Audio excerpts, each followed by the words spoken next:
Hasta septiembre de 2021, la inflación acumuló un alza del 37% según datos oficiales del INDEC. Es una barbaridad, teniendo en cuenta que a ese ritmo y con elecciones de por medio, el último trimestre puede resultar catastrófico. La primera responsabilidad será del gobierno de turno, lógicamente, pero también de la histórica especulación que hizo del aumento de precios un argentinismo tan nocivo como folclórico. Si hay elecciones, aumentan los precios por las dudas. Es parte de una tradición transversal a distintos gobiernos de los más variados colores políticos. Un drama que cada nuevo presidente aseguró que podría domar y se terminó yendo con el peso de la derrota sobre sus hombros. El único que fabricó un artificio antiinflacionario fue Carlos Saúl Menem, con la costosísima convertibilidad. Aquella ficción del 1 a 1 terminó con el derramamiento de sangre en el estallido del 2001. De aquello se cumplirán 20 años ahora en diciembre. Los Kirchner, Néstor primero y Cristina después, nunca pudieron reducir la inflación a menos de 2 dígitos. Los salarios le ganaron a la inflación y eso se tradujo en un círculo virtuoso de consumo. Pero la inflación se mantuvo siempre presente. La anomalía de otras naciones se convirtió en rutina para la Argentina. Inflación. El libremercadista Mauricio Macri, con un equipo de economistas ortodoxos, redujo la emisión monetaria a cero absoluto como condición para acceder al empréstito sin precedentes del Fondo Monetario Internacional. Pero eso no evitó que dejara la gestión con 50% de inflación. 50% de inflación. Emisión cero, inflación galopante y recesión histórica. Un combo letal para fabricar pobreza. Luego llegó Alberto Fernández y su promesa fallida de llenar la heladera y volver al asado. 2 años después de haber iniciado la gestión, los resultados en materia económica siguen haciéndose esperar. La pandemia no facilitó la gestión, pero tampoco funcionará como excusa permanente.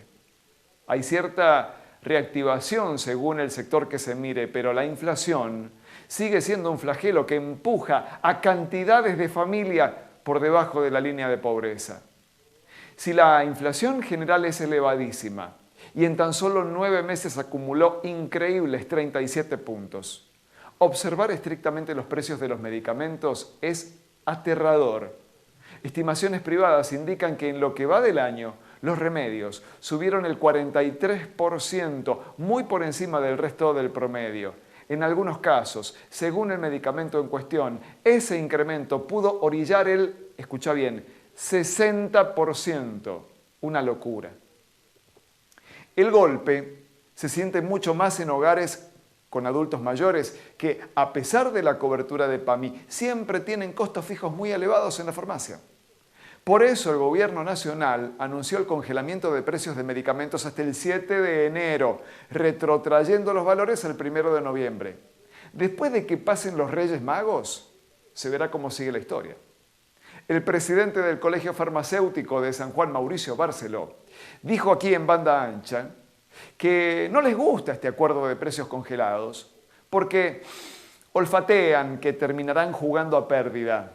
Aseguró que las farmacias no fijan los valores de venta al público, sino que eso viene dado por los grandes laboratorios. Y es sabido que el que está arriba siempre le transfiere los sacrificios al que está más abajo.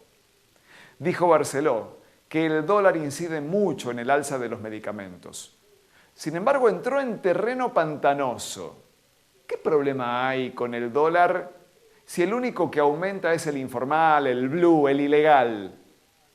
¿No debieran las operaciones farmacéuticas en su totalidad regirse por el dólar oficial, que es precisamente el que está anclado?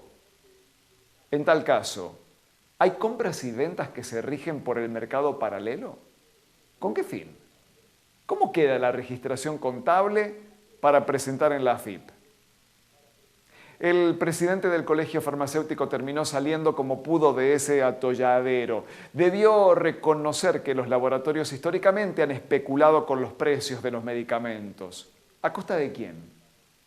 Bueno, resulta bastante obvio. Siempre pagaron los enfermos, sus obras sociales, sus medicinas prepagas o incluso salud pública. Entonces, la lógica de los laboratorios se parece bastante a la de los grandes supermercados, a diferencia de que estos últimos no producen nada, simplemente son intermediarios, con capacidad de fijar el precio de los alimentos. ¿La inflación es culpa de ellos entonces? ¿De la especulación de los supermercadistas y de los laboratorios?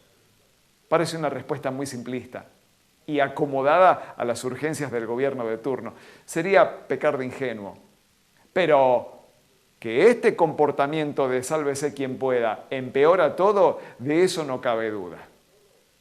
En banda ancha, el diputado nacional justicialista Gualberto Allende fue políticamente incorrecto al decir que no le gustan los precios congelados porque no resuelven el asunto de fondo. Es una verdad a gritos, pero que lo diga un oficialista a pocos días de las elecciones es inesperado.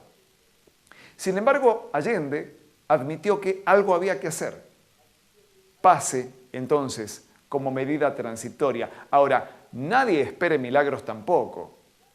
Llegarán los Reyes Magos y con ellos el gobierno tendrá que habilitar el aumento de los medicamentos frenado en los meses anteriores.